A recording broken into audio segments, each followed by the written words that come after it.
It's Friday, August 23rd, 2024.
Yeah, I think that just happens, but that's okay. It's not a big deal. That's what she said. We changed a few things in the background, nothing major, but we just did a little bit of what I would call a more thorough way of recording on Lando's. Yeah, Joe replaced me with an AI version of me, so I should be far more thorough. Yes. So now, let's see. So since it's an AI version of you, it will be deeply religious. It will be opposed to tattoos, and it will have 8 fingers. So I don't really know how the 8 fingers thing would carry through an audio. Well, I don't know either, but you should just you just know it is. For all you know, I have 8 fingers. No, I saw a picture of you pretty recently, and you had 10, unless you photoshopped them in, which I don't think. Oh shit! Don't take this I the thought wrong we way. were talking. I thought we were talking about 8 fingers in one hand. Oh no, I meant 8 fingers. I mean, I guess you could take it either way. That does, I guess, say something about. You seen those people you. born with 11 fingers? I have. Or 6 fingers in each hand? Yes, I knew what you meant. Yeah, It's an yes, interesting genetic thing. Yeah, I mean, they have. Some of them do have full control over them, right? Some do. Some Oh yeah, don't. no, most of them. Yeah, it's just considered it's a duplication error that your body keeps making more of a thing than it's supposed to. As an artist, I would be intrigued on what that would give me. So, if you had to have an extra body part of some kind, organ, appendage, just in general, what would you want? Just a general extra appendage? Yeah, because I actually talked to my wife and kids about this, and it was quite funny the things that people were throwing. Wait. Okay, wait. Is it any organ, or does it have to be an external one? So here's the thing: our top of the list, right? Yeah. I said I wouldn't mind an extra set of arms because I've always loved the idea of having 4 arms since I was a kid. Okay. But then I said, hey, wouldn't it be nice to have like an extra heart, right? Like a backup type of thing. Yeah, that's not what I thought of, but go ahead. All right, and my son said he wanted an extra mouth. I was like, where would you put it? So you could talk while you eat? There he goes, okay. I don't know. And then like we had this big conversation about where you would put a second mouth. And in the end, we were joking around putting it on top of your head so that you could basically be underwater and just have like this little snorkel thing at the top of your head as you were underwater. And then I said, wouldn't it be better to put it on like the back of your like foot so you could just be all underwater and have your leg up? But then, there'd be all sorts of other problems. So we couldn't figure out where to put the extra mouth. Whereas, Interesting. And my daughter was going on about fingers, how funny it would be to have more fingers. And my wife kept going, but you'll never wear gloves again. You're never going to find gloves.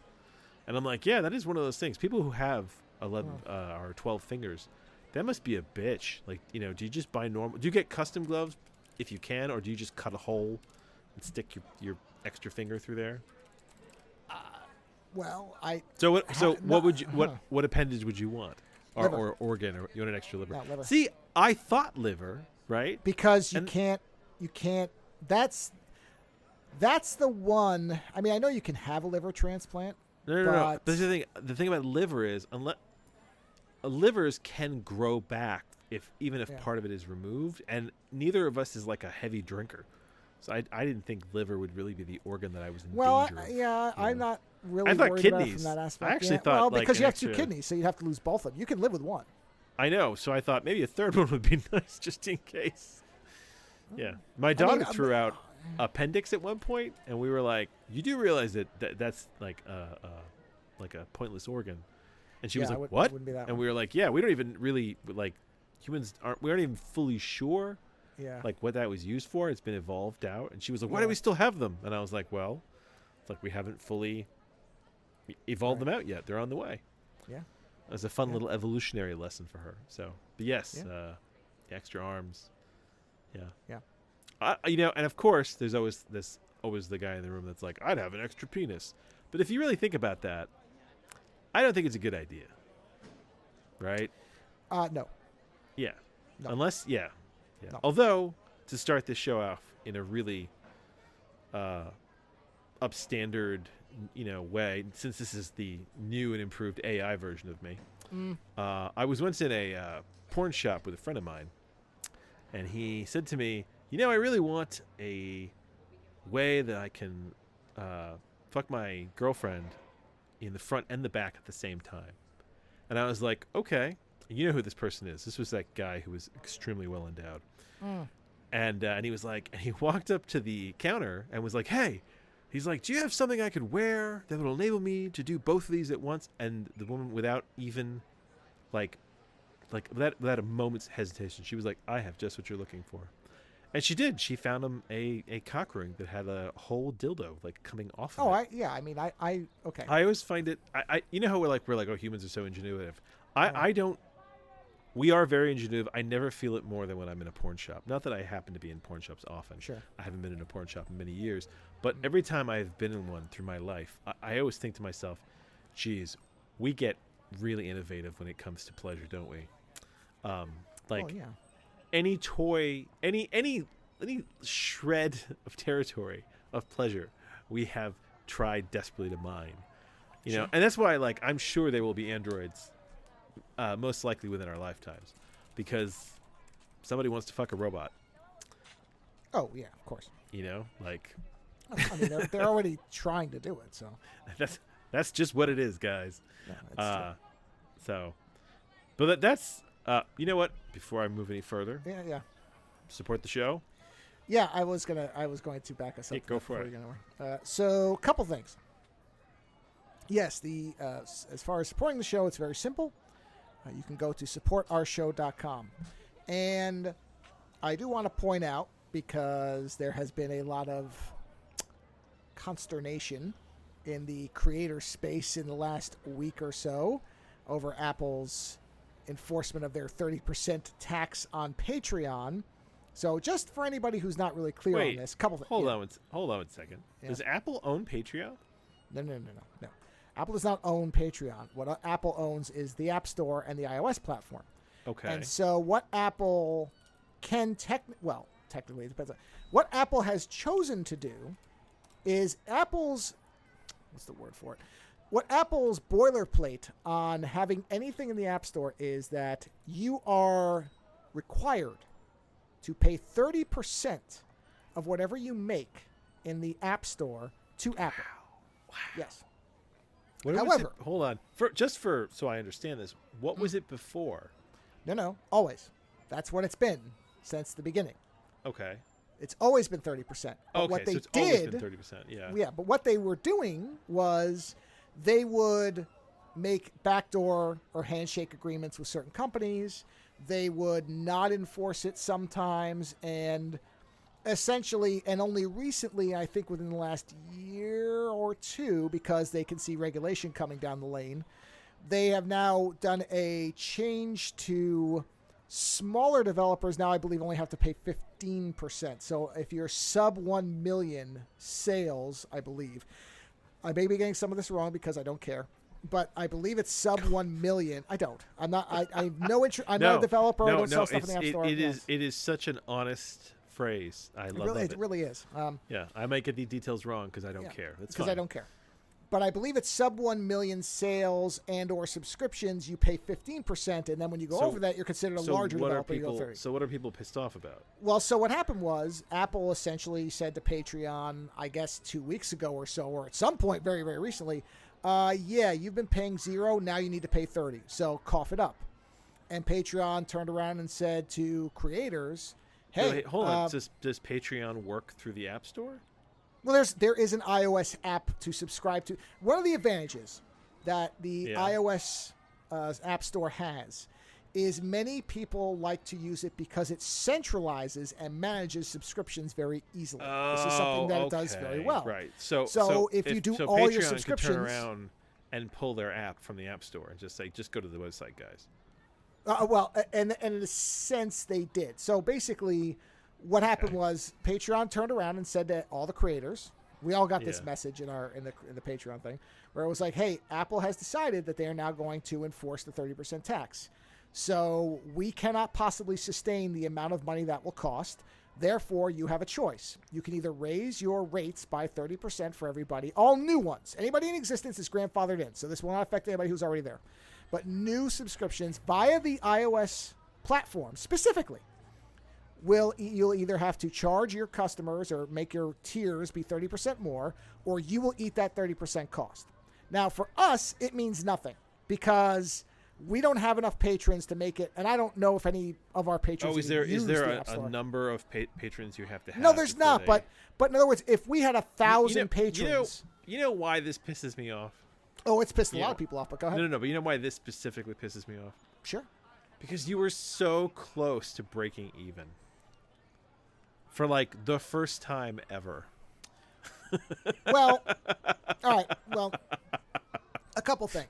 That's what's shitty about it. No, for the first time ever, you were so close to just breaking even on the cost of running the show. And we may still be because I don't know if any of our patrons are doing it through the iOS app. If they're not, okay, hold on.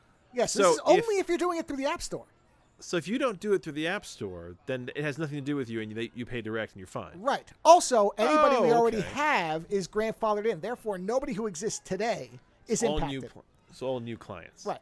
So what Patreon said to everybody was either you're going to have to charge this or start telling your people don't use iOS, which I would imagine Apple didn't quite think they were going to do that, but that's what they did. That seems like the most logical.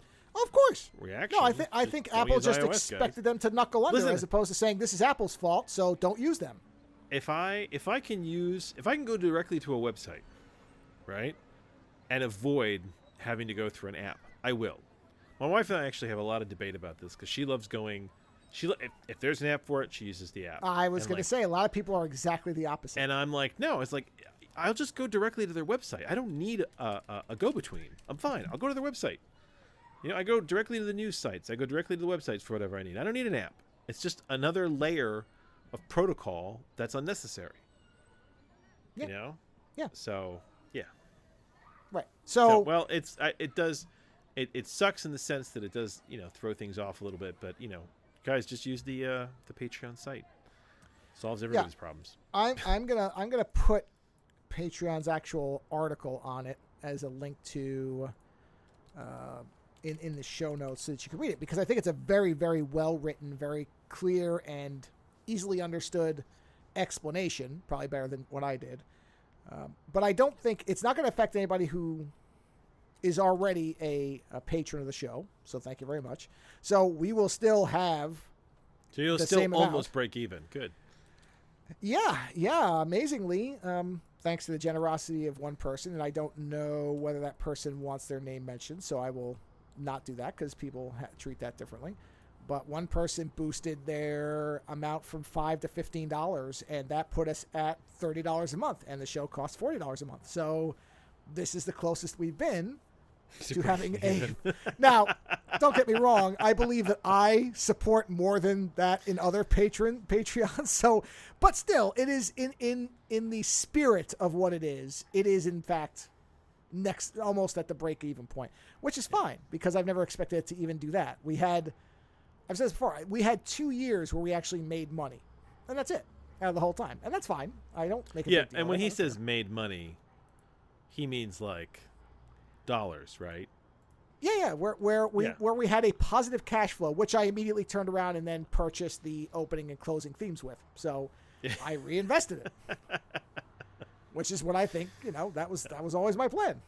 So it's fine. Well, so in summary, anybody who's already on here, don't worry, nothing's going to affect you. I'm not going to start charging more for the tiers. I'm not bothering. But I would say if anybody's considering it and you're not already a patron, don't use the iOS platform. Just do it through the web, which a lot of people did say exactly what you were saying. They were like, wait, this had an iOS app? Because everybody's used to doing it through the web, which is great. So keep doing that. Yeah, so I right before the show, Joe and I had some fun. The part of the reason we were having fun with the recorder is because right before the show, I was asking for Joe for assistance because I am contemplating creating a Patreon because I thought it might be interesting to just create audiobooks of my books and just post them on YouTube. Don't worry, they won't be video. Wife asked me that. She's like, "You need to do video?" So you're gonna I'm like, "No, I'm not doing fucking video." I was like, "What could be worse than watching like a tired, bearded writer sitting in like a multicolored techno chamber reading?" Well, we can create a little animated background with like book pages turning and kind of the book cover. Okay. No, it wouldn't be a bad idea. I'll make it. It's easy. Anyway, I'm debating. I'm not even debating. I'll create an AI generated image of you turning pages like an old wizened, tattooed man reading a book, and I'll have pages animating, floating across, and you'll have like a pipe, and there'll be smoke, and it'll be like a warped Santa Claus or something like that with a book in front of a fireplace. And the idea originated with the fact that there's people I know who just don't read, but they do audiobooks. And I was like, you know what? I think it's worth it to just read my books, just give them away in an audio format, right? And then if people enjoy them and want to support me, right, that's great. Otherwise, I'll just keep writing like I do, and then I'll just keep creating reading the chapters out. So essentially what I'll be doing is I'm going to do my oldest book first, Artificial Fear, and I'll just be doing chapters, and I'll see how long it takes me to read a chapter, and then maybe I'll break it out. So I'll put it out like once a week or something like that. I'll drop a chapter, and then I'll just go until it's done, and then go to the next one, and then we'll see how it works out. But I was actually sitting there going, should I make a Patreon for this? And I was like, yeah, it's like because people may not want to, if they don't want to buy the book through Amazon, or if they just want to support me directly. But that's all weird to me. Like the whole money element of it is strange to me because I've never really made money from writing. like I sold some books, but in the scope of things, I never really made money off of it, and I have never thought I'm gonna make money off of it. So the idea of having like a Patreon and being like, hey, support me if you want, feels so weirdly presumptive.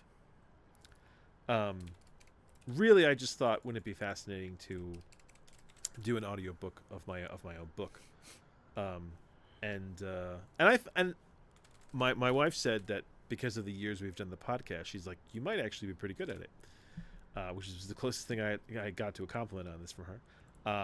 But I actually have a little bit of faith in that because, like I said, we've done this show for so long that like I feel pretty comfortable on the mic. So maybe I can read it. We'll see how many times I fuck up, where I get like 5 or 10 pages in, and then I'm just like, fuck, I screwed this up. Okay. Or do you think I should just leave those in?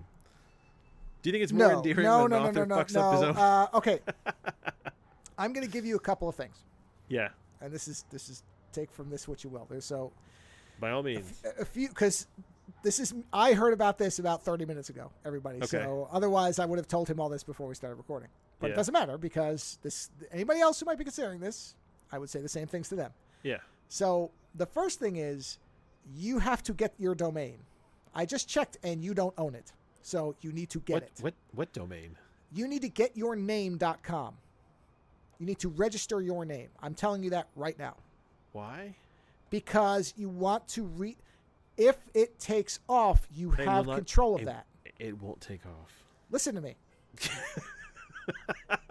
This, I said this the same thing before is Hasbro came to me exactly- and said, we'd like you to illustrate some cars. Now, don't get me wrong. I'm not Rob Liefeld or anything. No, but I'm saying this is exactly what I mean. But this is the part of this that I'm like very uncomfortable with. It's the whole, but this is very simple.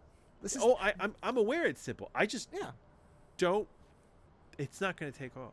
Well, but there is a fun in having a domain. Like yourname.fun is available for $3. I mean, or .lol is available for $3. Like these are fun things to have. All right, okay, go on. I will them. listen. I will listen to your advice. Go on. All right. As far as so that's the one thing is because you don't want somebody else to start screwing around with it on the off chance. That's another reason you do these things. Is just in case. This is almost like a security type thing too. Is you want your ideally if you can get your name.com, which I can't because that's too common, but yours is there. So you never know.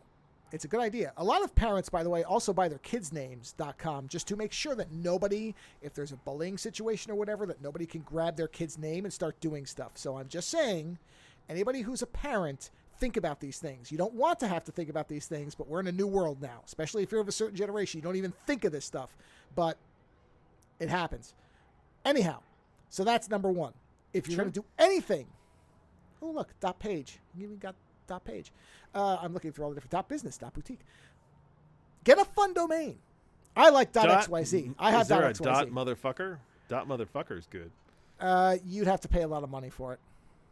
You can get custom domains, but there's .tattoo. There you go. Yeah. Orlando, motherfucker, man. Orlando Brew .motherfucker. .theater is $700 a year, so you start to see how this starts to add. Oh yes. Jesus. Okay. Go on. Oh yeah. Oh, .legal. That's a good one. .help. Do you need .help? Oh wow, look at all these. God, they've added so many. Here's .camp. .church. Get that one. Oh, there you go. Oh yeah. Wait a minute. .audio. Hey, $175 a year. .chat. You don't want that one. .live. Is there .books? There's no .books. They've got video, audio, hip hop guitars, FM. Ooh, FM. But it's expensive, $100 a year.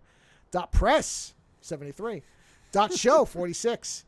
.stream, $30. How about just .com? How about that? That one, .com is $18 a year.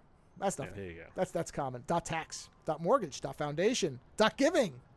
All right. So what's your next? Wait. Sorry. Now, hold on. I'm caught in this now. You're getting sidetracked. No, I'm in a vortex. Just a minute. .surf. .surf. Too bad it's $38.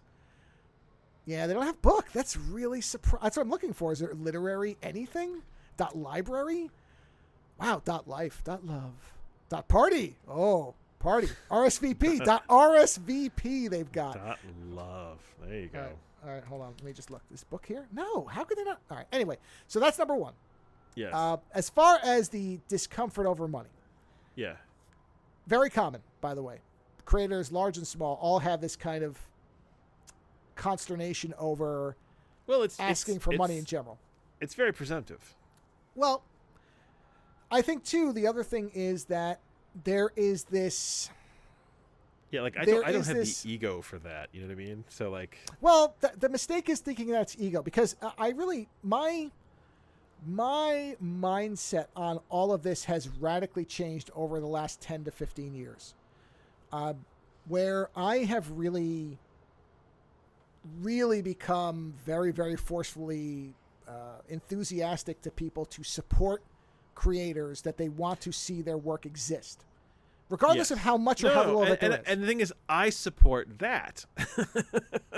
Well, and that's the thing is... I just don't put myself in the same category as those creators. And none of us do. You think I do? I don't. I still don't consider myself a professional artist, even though by the definition that most people would subscribe to, I told my wife that what I might do is I might just do an OnlyFans as well, just to accompany it. Yeah, well, I mean, as long as you're there's a market of people who like large, thick, hairy men, bearded, tattooed men. Sure. Yeah, but then you have to post pictures. Yeah, you know what? I was thinking about this the other day. If I would be like okay with being a porn model, and you know what? I don't know if I'm against it. But you don't want to do video for your book? See, this is where you lose me. Like, well, one would be more fun than the other. Well, okay. Well, I don't know, man. You can get creative with the book. The book could be the only thing covering you up, right? I mean, don't. You gotta think creatively. Put the two together, Well, you could have a book with a hole in it. All I'm saying is there's creative potential. Oh, man. Jeez.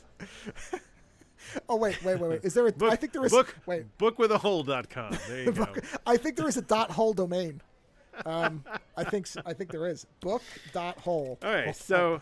Get over your own consternation. I like with how issue. Hover, who is the thing I use now, they say, we don't offer .hole domains.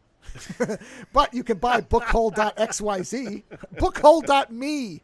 That's the best one. Oh, man. All right, yeah, bookhole.me. Anyway, so one of the things that I've said to people, and I mean it when I say it, is there are creators who...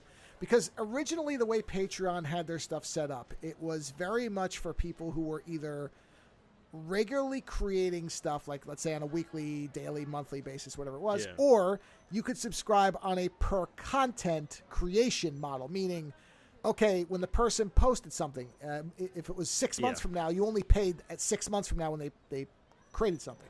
I have never done the per whatever model. I have always done monthly, even for people who haven't created anything in months, because you want them to keep creating. That's it. And so that's where this idea of, well, I feel weird taking money. You already have the book. You're not crowdfunding a possible book that hasn't been written. No, it's there. Yeah, it's just how long it takes me to read it and get it out there. Yeah. So as long as you're very clear that these books already exist, you can buy them on Amazon. You can buy these. They're done. And you're clear that what you're doing is you are doing this to fund further writing, which is what it is. And, and you're going to be and say, this is what I'm making, these audio things. And if you want to, you can then stop the Patreon once you've created them all, although I don't know why you would. As long as you're upfront about what you're delivering and what it's for, and you're not lying to people or scamming them, which you're not, then I don't see the problem. And that's why our show won. I promise nothing. It literally just says you're helping to support the show. That's it. I don't even know if it says that much. It's so minimal. I promise nothing. Got it. Well, I don't say I promise nothing. I've promised that the main show is always going to be free, which it is. We've never even entertained the idea of charging for the main show. And we've never charged for any of the other things either. I had some background stuff I posted on the Patreon. Nobody cared. So I stopped. Yeah, it doesn't matter. Oh, honestly, I think, didn't we contemplate at some point doing like a special show or something for but it just feels so... Yeah, but you know what? Nobody has ever said... Yeah, it just feels so dirty doing stuff like that. Well, it's not that, but it's just not ever... To me, though, it feels like that. Let's see. I'm trying to see. Here it is.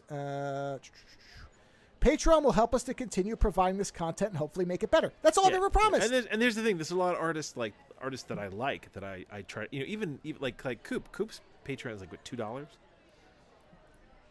Yeah, $2, which I support. It's $2, and like there's that Brazilian artist that I like who does all the pinups. Like his is $5. He does great stuff.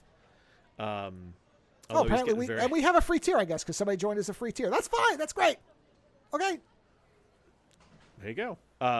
Moral support. Oh, and apparently now you can post videos on Patreon. So if you didn't want to use YouTube, I would recommend using YouTube. YouTube. I said YouTube. Well, I'm going to use YouTube. Because that way they're all there. And it's and honestly, and the thing is, like, I think I told you a while back, my kids love watching tiny nerdy things, and that guy has this kind of thing where he's got his videos, and he says, if you want to support the show, go here. And I'm kind of like, yeah, exactly. I'll read the chapter. If you want to support the author, you don't have to. If you want to, you can. Otherwise, the writing is still here. And I think it's more about connection. I'm just going to make sure that I don't read comments because I'm sure that'll be mean. It is. Well, you could just disable them on YouTube. There you go. And you could say, if you want to comment, you have to join the Patreon. Do it that way. Oh God!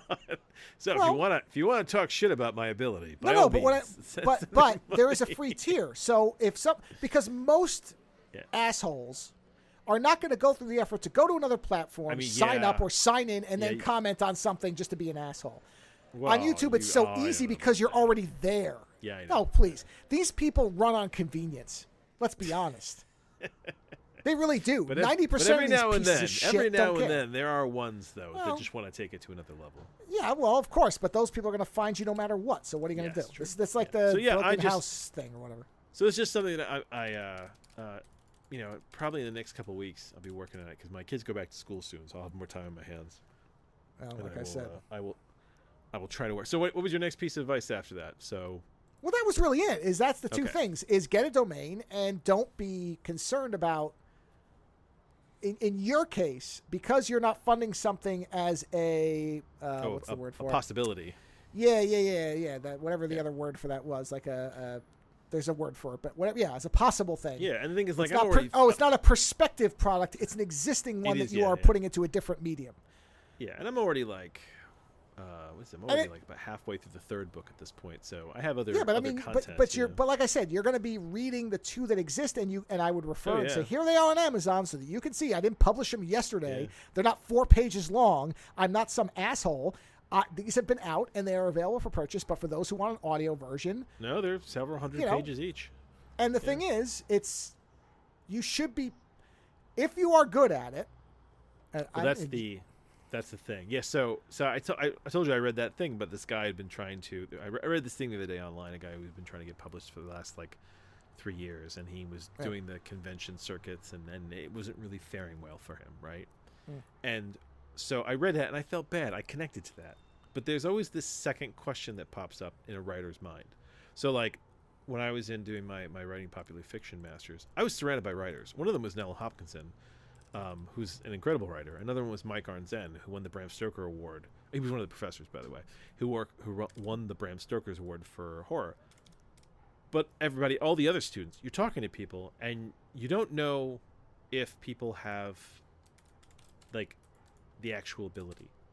And that's the thing, is that, everybody has cool ideas. Some people have better ideas than others.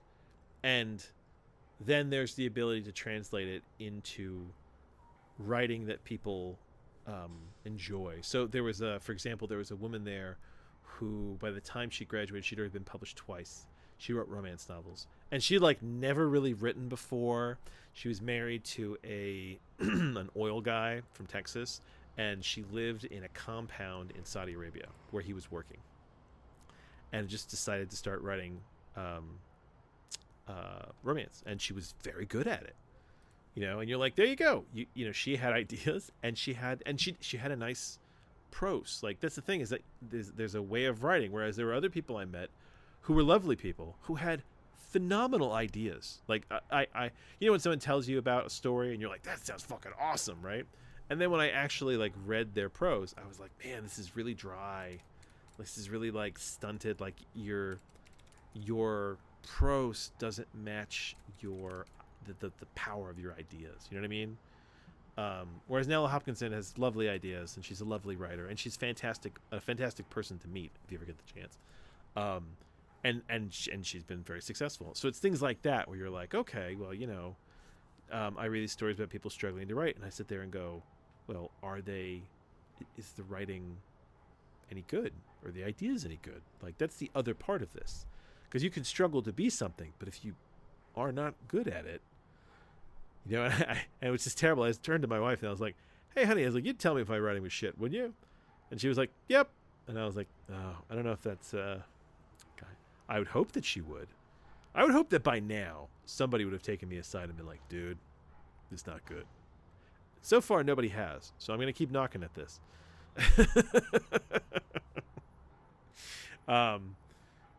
It's nothing like the great commentary I got from my mother, who's very bad with compliments. She was like, I've read worse books, but I've read better ones too. And I was like, okay. It's not the worst thing I've gotten. So yeah, you never know. You never know that next step if someone's actually good at it. It's much harder with writing than illustration and art and stuff like that, where you can see right away if somebody sucks. Well, I think your wife made a good point about the fact that this is probably, at the very least, I don't know. I don't know what a podcast does for somebody. I mean, maybe it has. Oh, when you and I has refined your voice, literally the sound of it. It refines your dithering. suppose that's when we true. first when we first started recording, you used to edit out all the ums and likes and big pauses and stuff. Yeah, God. exactly. And the thing is that now both of us have honed each other to the point that there is no air in the show. We're just so used to There's the tagline. There is no air in this show. Well, there isn't, because we just keep going. I mean, like, whenever there's a lot of hot air in this show. That's for sure. Yeah, there's tons of that. But it's like we just keep going. We have a flow. You know what I mean? And that's something that you get you get by doing it. You know. So I think her idea is that we've been doing this for so long that I should sound not terrible reading. She was like, "Are you gonna do voices?" I'm like, "I'm not gonna do fucking voices." It's like, this is not that kind of reading. Yeah. It's like yeah. I don't think you need to. I think that's. Although you know, like it does help when someone's tone shifts. I don't mind tonal shifts, but like I remember I was reading some book.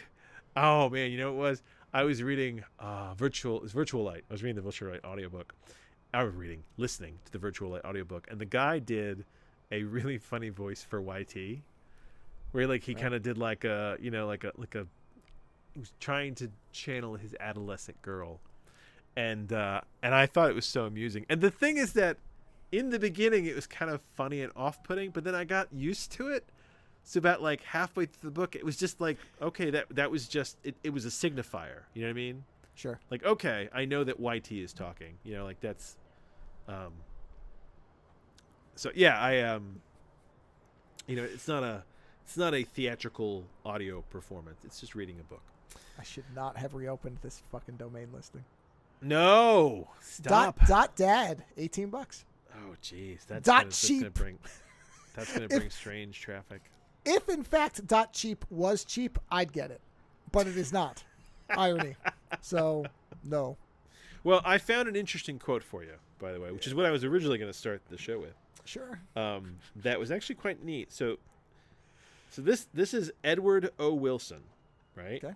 Now he is interesting because he is the creator of sociobiology, right? Okay. Sociobiology is a field of biology that aims to explain social behavior in terms of evolution. It draws from disciplines including psychology, ethology, anthropology, evolution, zoology, archaeology, and population genetics. Within the study of human societies, sociobiology is closely allied to evolutionary anthropology, human behavioral ecology, evolutionary psychology, and sociology. Really cool shit. Right up my fucking alley. And he has this quote that I thought you would enjoy, which is... Sorry, name of the guy again was... Is it E.O. Wilson? Edward O. Wilson. All right. They generally put him down to E.O. Wilson. That's why I thought I found the right person. I was making sure. Go ahead. So the quote is, "The real problem of humanity is the following. We have Paleolithic emotions, medieval institutions, and godlike technology." And I thought that was a really interesting and thought-provokingly precise yeah, that sounds right to me. On a lot of our problems. Yeah, no, because like we our basic human emotions in this day and age are still very primal. You know, where like we get angry, we get upset, we get jealous. I mean, those are our basic human animal emotions. And then you throw on top of that these institutions we've created, these governments, these churches, and then you know we just on the top there we have our incredible fucking technology, and you're like, holy shit, it's amazing that we haven't wiped ourselves out yet. So here's a book. Apparently, we've tried a few times. So well, we have tried. Yes, we've tried. Yeah. don't. He's got a book all about what? Don't underestimate the efforts. Just because it hasn't happened yet doesn't mean it won't. Oh no! Oh, I don't. In fact, quite humorously, well, I was going to say I'm going to read this guy's book at some point in the near future, sociobiology. I'm so curious. It's the, you know, we talked about what is the science fiction of today, right? Like, you know, like cyberpunk is really the science fiction of the 80s. Like, what is the science fiction of now, right? I realized it's positivity and hope that we're going to be here in the future. Like, that there is something beyond post-apocalyptic. Because post-apocalyptic, I think, is like it. I feel like that's 90s. I think that's when that really got big. maybe like going back, maybe like I mean, I don't know, 'cause when did post-apocalyptic really come? I'm trying to think when Harlan Ellison wrote Boy and His Dog. I think that was that's 70s. 70s. Yeah. So maybe it's been with us for a while. Well, but like I'm reading. It really. A lot of it was tied into the Cold War and of course like Cuban Missile Crisis. So you would say 70s, 80s, 90s. You know. Yeah, and the thing is, like, I'm reading Cory Doctorow now. He has this book called Walk Away, and I think I was telling you about how one of my issues with Doctorow is that he's one of my issues. I love reading Cory Doctorow. I think Cory Doctorow is fantastic. He is my he's like a secondary William Gibson for me. Not Neuromancer, but he's kind of he feels like the literary child of pattern recognition. Because like Gibson's really in two stages. Like there's young Gibson and there's kind of older Gibson, and they're two different creatures. I love them both.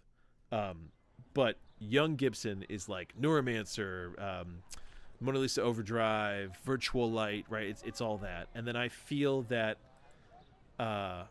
pattern rec on is kind of older, mature Gibson. It's a different type of. They're different types of books, right? It's all futurism, but it's in a funny way. With like the pattern rec books, the older he gets, the more he draws from a closer future, whereas with the his time books with the time stumps, that's like even like further out than anything. So. But either way, I feel like Cory Doctorow is like the literary child of that fiction. So I love reading his stuff. Enough so that I don't read it often because it affects me. Like he does leave a lasting kind of effect on me when I think like his book, Someone Came to Town, Someone Leaves Town, is still this book that which verges on metaphoric fantasy. Really messed with my head and had me thinking about it for like months. But he has my issue within his fiction is the fact that he has this positivity that there are going to be people who want to do the right thing. I guess is my issue is that he, I know that there are people who do the right thing in life, but I feel like what makes Cory Doctorow's fiction is that his numbers of people who want to do the right thing, I think, grossly are fictionalized by what they would be in reality. So like you have these people leaving society who are going to start their own society, and also he has a lot of very educated people. And I think that's the other part of this that always throws me off, which is that in Cory Doctorow's futures, everyone is far more educated than I think they would be. And is more willing to be less dick about it. You know what I mean? Which feels like fiction. And I think maybe that is our science fiction, is this vision of the future where people aren't dicks and they aren't out for themselves. Maybe that's like the true fantasy that we have now. That there will be heroes, that there will be people who don't think of themselves or their party or their group or their club. You read that book 7 Eves, right? I did, yes. Was that book a hopeful vision of how humanity would survive, or would you say like everybody did everything fucking wrong? Oh no, it was definitely. I wouldn't say everybody did everything wrong. No, I would say in context of that, I think it was I would call it a generally positive book. Yeah.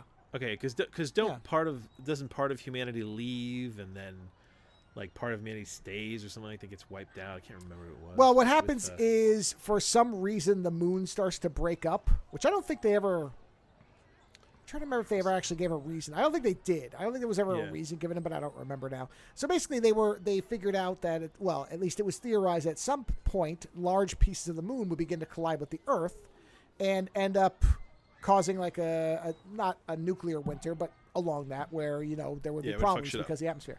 So they decided to make a gigantic version of the International Space Station, essentially, where they attached it to an asteroid, and the asteroid would shield them from these pieces of whatever it is. Debris, and so then and then it would do these time jumps. right?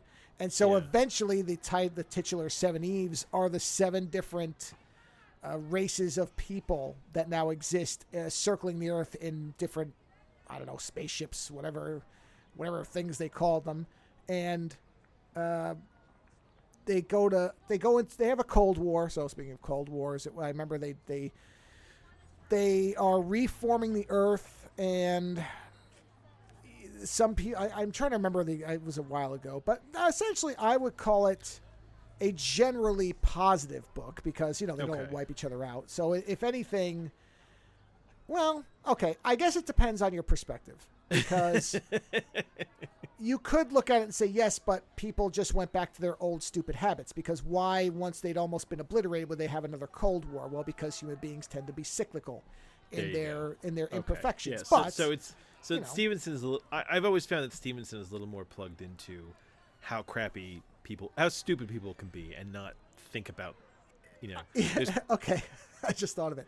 So I wouldn't say that it was, what do you call it? What's the word for it? Well, it's not pessimistic. Okay. Except for the fact that there does seem to be a base level of crappiness that humans will revert to, but we didn't seem to get worse. So I guess in that way it's better. But and that's the thing, and that's why Watchmen might be a more optimistic text. And that's why reading Cory Doctorow. There's Cory Doctorow. Some of his worlds can be quite like Little Brother. Some of his worlds can be quite like, oh crap. But then the way people react to those worlds is very intelligent and selfless and thought provoking. And it's like, okay, the fantasy element here is the people that you create. You've got these really incredible people, intelligent, well thought out. So yes, I just thought that was kind of interesting. I think that for me, maybe that's my fiction. That's my vision of what hopefully people will remember from our generation, is that there's fiction where we start romanticizing having selfless, intelligent people. Maybe we don't have that many. Maybe that's the problem. So anyway, yeah, I have a movie to review for you, by the way. Just to switch courses. Good. This is like a totally not a movie I thought I would ever review, but I'm bringing it to the table because it was my kid's turn. I've been telling you to watch the Spice Girls movie for a long time, and you never listened to me. And Okay, finally acquiesced. Good. Stop. I love the Spice Girls. Okay, I thought they were cute when I was younger. I still think they are cute. I'll watch a Spice Girls movie. It'll be visual entertainment for me. Oh, so you haven't? I have. I have not seen the Spice Girls movie. No. But I have seen all the videos. I mean, they are pleasing to the eye. That's good. Plus, my son, when he was younger, his first crush was Scary Spice, which was very interesting. It's always fascinating. It is a bit of a psychological barometer, isn't it? It is, Which yeah. one you're drawn What to? Spice Girl? Yeah. Do you get? Yeah. And the thing is, I like Scary Spice as well, so it's kind of there you connection to my son. Yeah. A lot of people like Posh Spice, which I never understood, but again, you said, it's a barometer. Yeah. I think Snedeker likes Posh Spice. Yeah, I'm not surprised by that. Anyway, so it was my kids got a chance to pick a movie, and we were kind of scrolling through the movies, and I was letting them pick because I pick a lot. I'm trying to give them a little more freedom in this. My kids decided that they wanted to watch Twisters. So, I've read generally good things. Okay, yeah. So here's the thing: Twisters made a lot of money. It actually was a success in the box office, right? And I think it only finally got dethroned by Deadpool Wolverine. Yeah. I think, but yeah, it made a lot of money. And I was like, okay. I was like, that's weird. I mean, Twister was the first one. Twister was a big movie, but a sequel to a movie from was Twister the 90s? I think it was the 90s. Yeah. No, that might have. Hold on, let's see. Was it? Yeah, No, maybe it was. God, why do I think it's a 2000 movie? No. 96. Well, no, you're right. No. Oh, you're right. 96. It was the 90s movie. You got Okay, it. yeah. You're right. Yep. So, apparently Bill Paxton wanted to make a sequel to Twisters for a number of years, and it was on the table. It was a project he was trying to get off the ground when he died, right? And then it kind of was that no one thought they were going to do it. And then this movie is kind of a sequel, in that, so apparently the main character's mother was supposed to be Holly Hunt, right? It's supposed to be the woman from Twisters that ends up with Bill Paxton. Is it Holly Hunter or Holly Hunt? Is it Holly Is Hunt? it Helen Hunt? Wait. No, it's not Helen Hunt. It's not Helen Okay, Hunt. then it's Holly Hunter. Holly Hunter. There you I go. know. I know one is Hunt and one is Hunter. So if it's Helen Hunter, then it's Holly Hunt. It's Holly. Okay, so Holly. Whatever. Yeah. So the one from Twister. And the writer and director decided not to do that, even though it would draw a connection, because they didn't like the idea that her character had been sitting around on a farm all these years, not chasing storms. Oh, sorry. It's Holly Hunter and Helen Hunt. So Helen Hunt. There you go. Helen Hunt. Jesus. There you go. Helen Hunt. Oy. Good. So Helen Hunt. Yeah. So yeah, they didn't like the idea that Helen Hunt's character would have been sitting around like not doing shit just at the farm. So they opted to not have that be the character, and the idea being that this is the same universe as Twister, and that somewhere out there, Helen Hunt is still looking for tornadoes. Now that said, this movie is fascinating to me. It's very fascinating. So I guess, was it Spielberg who's the producer on this? Or like the executive producer on this? Sure. And it's not a bad movie, but it is a very well thought out movie for a demographic. I kept thinking this movie is basically I kept calling it in my head Country Song Twister. Yeah. This movie, Twisters, is a country music video. Right? There's country music all throughout. Well, based on the tagline for it, I had a suspicion. Yeah. And the main you guy... don't face your fears, you ride them. Yeah. Okay. And so in a nutshell, the story is that a clever and very intelligent female scientist, when she is younger, is trying to figure out a way to... And this is the part of the movie I did like. She's trying to figure out a way to stop tornadoes. Now, I like this because this could have just been a retread of the first movie, right? But she's actually coming up for a way to stop them. And this is where it gets science fiction-y for me. I like this. She wants to make a technology that basically causes the atmosphere to change around the tornadoes and causes them to dissipate, right? Which would save a lot of people. And in the opener of the movie, she tries this. She's with the team. The tornado they go up against, they think it's going to be one size. It ends up being way bigger. Their thing doesn't work. They can barely get away. And in the process, she's really the only survivor of the team that goes in towards the tornado. Because the stuff that they've got, this mixture, it has to be sucked up by the tornado. So you got to get pretty close for it to get absorbed. Her whole team gets massacred. Her boyfriend, her friends, and the only survivors are basically her and the lead actor from the new Transformers movie with the Primals. I can't remember his name. Her friend. He is not near the tornado, so he survives. So they have these two people, right? So that's the opening of the movie. So I'm like, okay, it's like, this is different a little bit. So when the movie picks back up, it's 5 years later, and we'll call her Woman A, for lack of the fact I can remember her name. You know what? Hold on. I'm going to give it some justice here. I'm actually going to make sure I get the names of the characters. Tap, tap, sure. tap, tap, tap, tap. Because you can come up with names and then like hold on to it, but I'll wander away. So there you go. So Kate is the lead. So 5 years later, Kate's working in New York City. She's working for a national weather or something like that, and you basically get the sense that she's really haunted by this thing that happened, and that she's apparently like a genius at spotting tornadoes. She's very good at reading the weather. She is a tornado whisperer of sorts, right? I'm like, okay. And the friend, I think his name is Javi. That's his name. Javi shows up on her doorstep and basically says, "Hey, it's been 5 years, and I was in the military, and I started working with I guess like some sort of lidar radar, and I have this great idea. I want to use lidar to create a 3D structure of a tornado." Now, right here, I was like, "Shit, are we just going to do the first movie again?" Because the first movie was all about trying to get their radar thing into a tornado so they could see what the inside of the thing looked like. So I was like, okay. And I was annoyed at that point. And so Javi convinces Kate to come and help him for a week. They go out to the Midwest, to Oklahoma, for what is a huge outbreak of tornadoes. And that is when we meet Tyler, who's played by Glenn Powell, who is the leader of a team of YouTube tornado specialists that are engineered to be as annoying as possible when you first meet them, but then you realize that they're really the good guys. They are giving food out to the people who've lost their homes, and the lead guy, Tyler, is also a weather scientist, but he was a cowboy, and he had to stop being a cowboy because he was basically trampled by a cow, because he was a what do you call the guys? He was a rodeo rider, I think that's what they call it.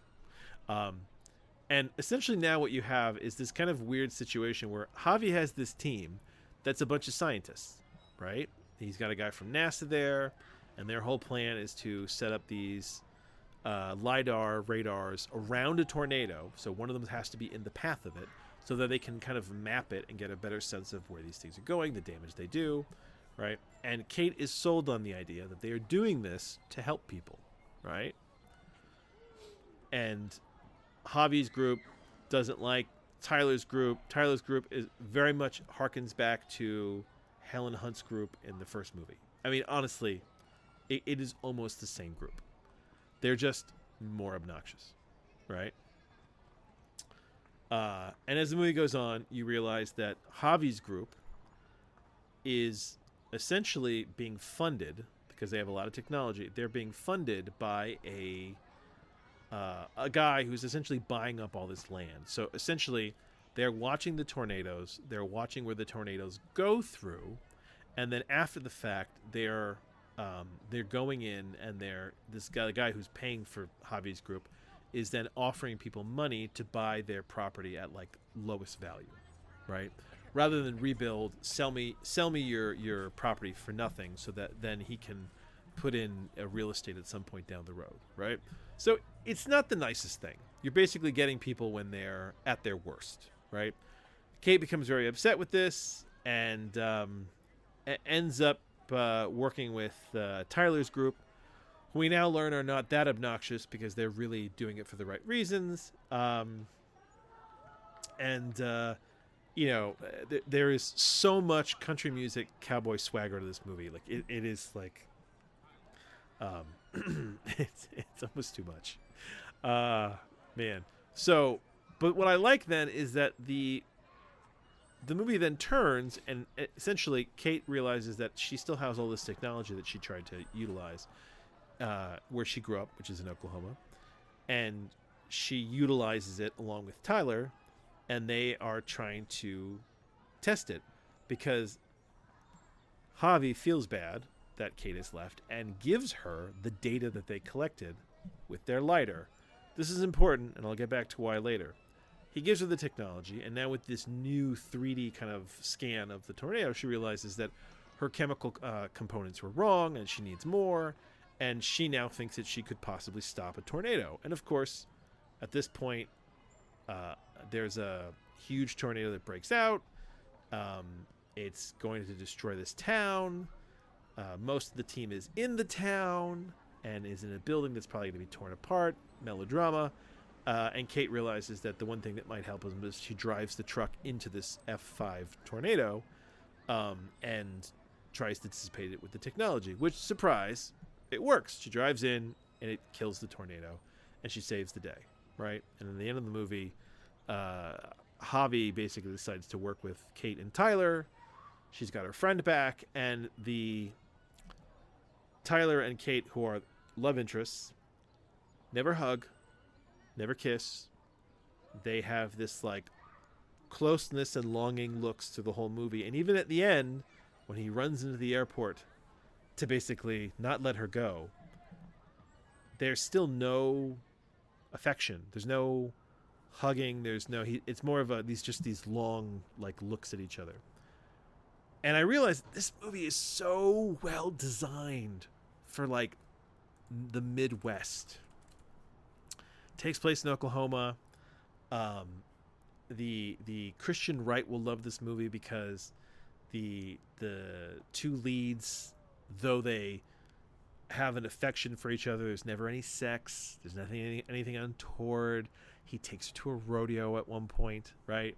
The soundtrack is like just country music wall to wall, and the cowboy scientist ends up being better than the eggheads from NASA and from other from MIT, and basically makes them look like money grubbing bastards, right? And the cowboy science wins in the end, and that's Twisters in a nutshell, right? What's interesting to me is the statement that they missed out on making, which is that the only reason Kate is able to stop a tornado is because Javi's group gets the data by getting funding through an area that is not the best. The only reason they have this LiDAR technology is because they found somebody to pay them for it. And then he's able to give Kate the data so she can then use it to save, potentially save the Midwest from tornadoes. If you now have this technology where you just drive one of these things into a tornado if you have the time and you can kill it, right? This is a huge discovery. But instead they're like, oh yeah, fuck Javi's group and fuck that investor and he's a bastard and blah, blah, blah. And I'm like, yeah, but there's an interesting statement in the middle of this movie about the nature of technology and discovery. The fact that, Kate was trying to figure out how to do this, and she was trying to get a grant. And so she was in the preamble of the movie, and her whole team died because they didn't really have the funding. They were trying to get the funding for the science. Javi finds the funding from a less reputable source, but gets the data that they then use to do the thing they wanted to do. So in a weird way, it's like, cowboy science doesn't really win in the end, because it's not like Tyler's group had that data. Their numbers are wrong. It doesn't work until Javi gives them this data set that they didn't have. So when you're watching a movie and you think to yourself, I know everything that's going to happen. I knew about 90% of what was going to happen. It didn't make it not enjoyable because it's still like it's engineered to be a fun rooting for the underdog movie. And the thing is that the two males are not the leads. Kate is the lead, and it's her kind of shifting from one to the other. So it's not just following. It's not just following the male leads. Like, they're pretty much following her. She's the intelligent one, which I like. But yeah, it is a movie engineered to make a ton of money in the Midwest. And that's the reason I keep calling it country music Twisters.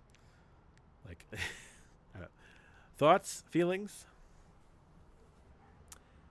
Well, I never cared about Twister, the movie. Okay. It was fine, but I never thought it was all that good. Well, I didn't think it was a genius movie, but it was a fun Bill Paxton movie. I wouldn't even say that. I would never willingly watch it again. You and I can agree to disagree. I think there are far better Bill Paxton films. I would have to be pretty hard up for Bill Paxton films. There are much better Bill Paxton movies, but I live in a world where there are only so many Bill Paxton movies I can show my kids. Well, okay, see, but that's not okay. So let's be clear. You're not making a value judgment. You're making a necessity judgment. We're not going to watch Frailty, with the kids yet. Okay, but see, freed of the shackles of having to show it to your children, would you ever watch Twister on your own? Willingly, before a dozen other Bill Paxton movies. No, I've watched Twister a couple times. Okay, throughout the years. Then you're right. You and I are different. I don't think it's that great a movie. I've never been a big Helen Hunt fan. Movies. No, she's fine. So I would rather watch Bill Paxton in movies with people I like better, like say Aliens or well, Frailty is not a fun movie, so I don't really watch that often. No, but it is a very good movie, though. Yeah, but I mean, I watched we're Predator not 2 watch, a dozen times before I'd watch We're not Twister. going to watch Aliens or Predator or Predator 2 anytime soon. Okay. You know. Well, but that's what I'm saying is outside of what I can watch in front of children, which is not True a factor Lies. You know, I don't know. We're quite at True Lies. Actually, I think we could probably watch True Lies at this point. Oh yeah, I think you could. Yeah, I think we're good. Yeah, so it's honestly, I was really happy because we just recently watched the episode of Strange New Worlds with the Gorn, the Aliens Light episode, and that shit made them tense. And I felt so bad. I think I told you this when we were playing games. I felt really bad because my when they saw that Hammer was like sick, my son was like, "Oh no, Hammer," and my daughter was like, "No, it's okay." She's like, "Nobody dies in these shows." And then they fucking killed him. It's like, oh yeah, that was a bad call on that one, guys. Yeah, like I'm looking through Bill Paxton's filmography, and there are so many movies I'd watch. The argument is not whether Twister is the greatest Bill Paxton movie. Well, you asked me what my thoughts were. So my starting point is I don't care about Twisters because I didn't care about Twister. Okay, well there you go. Well, and where I was going with that was, yeah. And Twister sounds far less interesting to me than Twister. No, the only interesting thing about the movie that I liked was the fact that that they tried to at least change it a little bit, which is this idea of trying to eliminate a tornado. I liked that. I liked that they at least did something new. They didn't just make it over again, because I thought it was going to be all about getting the data, because that was what the first movie was about, right? The other thing that I thought was really interesting was that within this country music, like engineered movie, like the very argument that they're trying to make, which is a country, cowboy science is better, right? Is wrong. Like the only reason that they succeed is because the guy Javi gets the funding and gets the scans in the first place. Like I guess it's never revisited. Like nobody says anything. I wanted really someone to be like, yeah, fuck him. But if he hadn't done what he did, we wouldn't have this technology. We wouldn't have this data. And it says a lot about science that not even my wife noticed that. Afterwards, I brought it up with her, and she was like, "That's a really good point." And I'm like, "You didn't? That wasn't like a glaring issue for you when you were watching the movie?" And she was like, "No, I didn't even think about it." And the thing is, because it is like a Bayham movie. Michael Bay could have directed this, right? It is a Bayham kind of movie, but in the midst of it, it defies the very idea that it's trying to reinforce at you. Which is the whole cowboy science is better, and you're like, yeah, but it's not. It's like y'all would be dead. The whole finale of the movie, that town and all of Cowboy Tyler's team would be fucking wiped out, unless Javi got this data by getting funding through a disreputable means. And it's the whole how much of our technology today comes from disreputable funding, or inventions intended for something else completely that somebody else happened to find out. This is the whole thing where people are like, oh, fucking they're just wasting money. All they're always just wasting money. And then you sit there and look at all the technologies that have come from, like all the conveniences we have that have come from NASA's inventions to make space travel easier.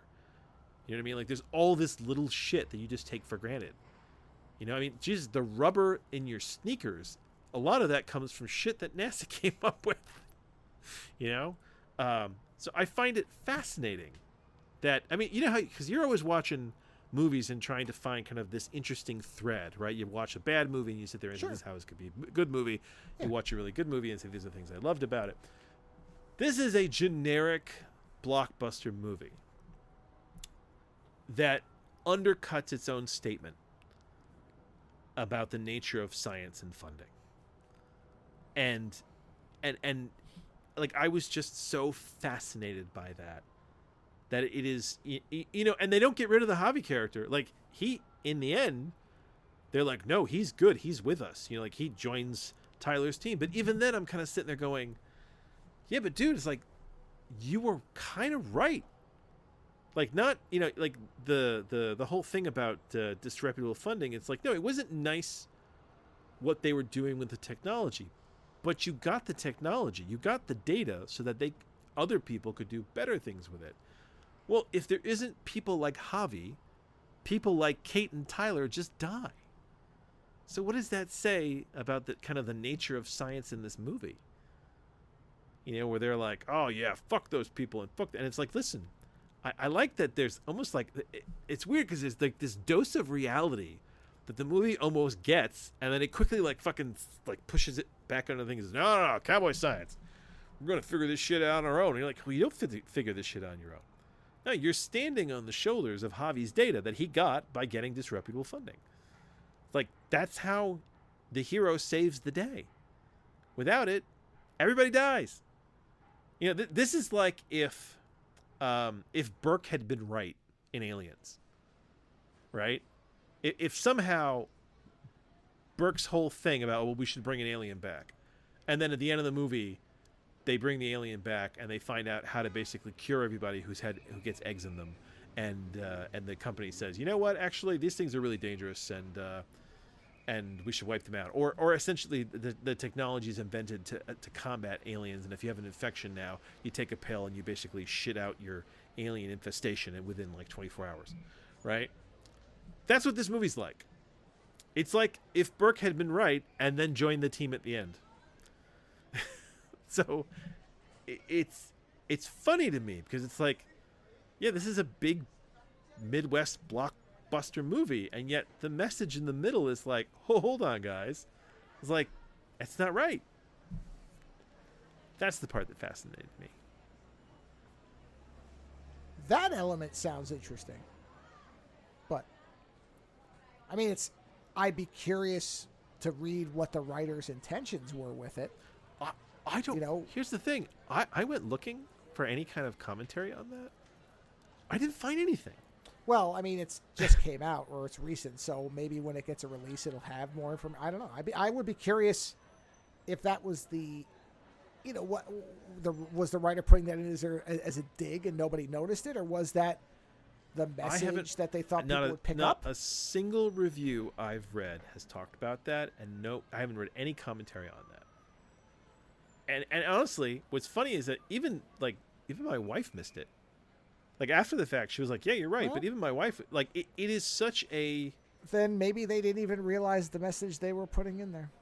Yeah, I know, and that's what's like, and the thing is, the rest of this movie is so designed to just be a country western music video. Yeah. Right? Yeah. About tornadoes and fighting tornadoes. We're gonna ride those tornadoes and face your fears, right? It's kind of like it doesn't feel like propaganda. That's not what it is. But when you watch a movie and it's just so ooh-rah, like when you watch Michael Bay movies, Michael Bay has to make the military look good. That's how he gets all his funding, right? So the military always comes off as the hero in Michael Bay movies. This is kind of that. Like, this is like such a pro America cowboy science, we'll figure this shit out movie. But at the end, like I said, the fact that the hero saved the town is only because of the guy, it's of Javi's character, who is kind of set up like Cary Elwes was in the first movie, right? I mean, and that's really what it's like. If Cary Elwes' character had been right, and had essentially been the reason that Bill Paxton's team had survived. Oh, maybe that was the impetus for the writing. I don't know. So it's fascinating to me that. Sure. That you would allow that element into your movie, and maybe you allowed it because it was one of those things where, well, we need her to get the data so that she can do this thing. But like, you never stop to say, this is the Americans buying Nazi scientists after World War II for their rocket program. Did they correctly presume that nobody would care? Oh, I think that's massively it. Yes. Yeah, I don't think anybody cares. But that's the thing that is most fascinating. Well, it's there. It's black and white. Nobody gives a shit. Yeah. And that's, if anything, that's like a massive kind of indictment on the culture, don't you think? It's an interesting aspect, but I'd be more curious about whether it was actually intentional or not. And it is. I don't know if either answer is better, but it would be interesting to know whether the writer thought, well, I'm going to put this in there and see if anybody notices, or did they themselves not even think about it? Because, like you said, it was the necessity of the story mechanics, and they were like, "No, who cares?" Is it an unintentional statement on the nature of funding technologies in the modern day? The answer could come back, nobody really cared. It's Twisters. We just needed to get the story completed. Oh, I'm aware. No, but in other words, that could be the answer, or it could be the answer. Oh, no, I knew what I was writing in there, and I had a feeling that nobody would care because they just wanted a Twisters movie, and I was right. Yeah, both answers are fascinating, listen, and it's probably one of those, but it is. It would have to be. I mean, a writer either does something intentionally or not, so it's. But it is interesting how a message like this gets slipped into a big blockbuster movie, and it is slipped in because, like I said, at no point does anyone acknowledge the fact that the only reason they're alive at the end is because Javi did something wrong. Yeah, so it's an interesting idea. It's the one interesting question out of the whole description that you've given me that I would go, I'd be curious what the answer was. It wouldn't be enough to watch it, but I'd be curious here's what the thing: if you didn't like Twister, then don't see this. There's my simple review. If you watch Twister, there's another thing. From what I've read, it has no connection to it, so it could very well be a great movie compared. Other than the fact that her machine is called Dorothy. It's called Dorothy 4. Yeah, so there's another thing. Why is this movie called Twisters? Because it was supposed to be, and they changed it late in the day that it was not going to be her daughter. Kate is supposed to be Helen Hunt's daughter, and at the last call minute it something they changed else it because they banked it so much on a sequel to Twister, and it's not. It's not. It's not really a sequel. It's baffling. It's almost it's partly almost like a reboot. Right? I mean, except there wasn't a franchise in the first place. a more fitting title would be like Tornado Alley, and it sounds more country too. Oh, it could have been. Come on down to Tornado Riders, Storm Riders. Yeah, Storm Riders of the Storm. The Storm Riders Rodeo. on the Storm. Yeah, it could have been any of those. Yeah. Yeah. And what's funny is if you want a really good science fiction about heavy weather, about the book is called Heavy Weather, about tornadoes and storms, you should read Heavy Weather. Nimbus Knockers. Holy Nimbus Knockers. What is it? Heavy Weather. And I'm pretty sure is it Bruce Sterling? Cumulo Cowboys. You could just keep going. I just kept calling it yes, Heavy Weather. So the book is called Heavy Weather, and it is by Bruce Sterling. And it is set, this is very funny. It's set in a dystopian climate ravaged future. We join a band of high-tech storm chasers hoping to find and study a powerful F6 tornado. That book was written... What year was that book written? 94. That book was published in 94. So that was before Twister. I wonder if Twister had anything... You know what? Did Twister and Heavy Weather have anything to do with each other? This is that pause that we don't normally have. Well, there's typing noise. Yeah. So it's not. Well, I can't find anything about there being a connection. But if you want to read a really cool book about tornadoes, Heavy Weather is neat because it is in a dystopian kind of like weather ravaged future, and some very interesting shit goes on. The car in that book is so neat. She has this car. Do you remember the skateboard that YT had in Virtual Light with the many spokes? It was almost like lots of legs. No. You mean Snow Crash. Oh no, sorry. In Snow Virtual Crash. Light. Yeah. Virtual Snow Crash. She had it. So you remember her skateboard in Snow Crash? Of course, with the adjustable spokes. Yes, I remember. Yes. In Heavy Weather, the main character has a lightweight car that is that, and they can basically drive over fucking anything. It's very cool. So yeah, if you want tornado media, read Heavy Weather, Bruce Sterling, fucking awesome book. Twisters feels very it feels very artificially put together specifically to hit a demographic and make a lot of money. And it did. It was a success. Their formula was correct. You know, the movie's got a rodeo, it's got country music, it's got cowboy science, beating out the eggheads and their bullshit. And, also completely overlooks the fact that without the Eggheads' data, they'd all be dead. So I think honestly that sounds about right for the modern day, don't you think? Yeah, I mean, we don't need their fucking science. Yes, you do, guys. Yes, you do. It's a conundrum of a movie to me, because it sounds like it would have been perfectly workable as its own thing, and yet, like I said, the thing that's I was going to say twisting my brain, but I don't want to make a pun on it. The thing that's baffling me a bit, and I'm struggling to not be turning my head sideways at, is why this was. Okay, it was conceived as a thing, and but you changed it so radically. Then why keep the title? Why not give it something? Because it's almost they just want the name check. Yeah, which is weird to me, because I don't think that's. I mean, yeah, like you said, it made money, so I guess not. But it's to me, it would have made. And here's the thing: more Twister money. I guess not. Twister is a liked movie. It's not like an amazing movie, but Twister. No, is it is. It's very well liked, especially by people like Bill Paxton, because it is a Bill Paxton vehicle. So I get it. Yeah, but the first one is not. When I watched the first Twister movie, it doesn't feel engineered. It feels like a movie that they made. Yeah, they wanted to make money, but it was a movie about storm chasers. It wasn't engineered to be anything specifically, right? It was a movie about storm chasers. This movie feels engineered. This movie went after a demographic. This movie did a lot of stuff that the Christian Midwest would love. And they did.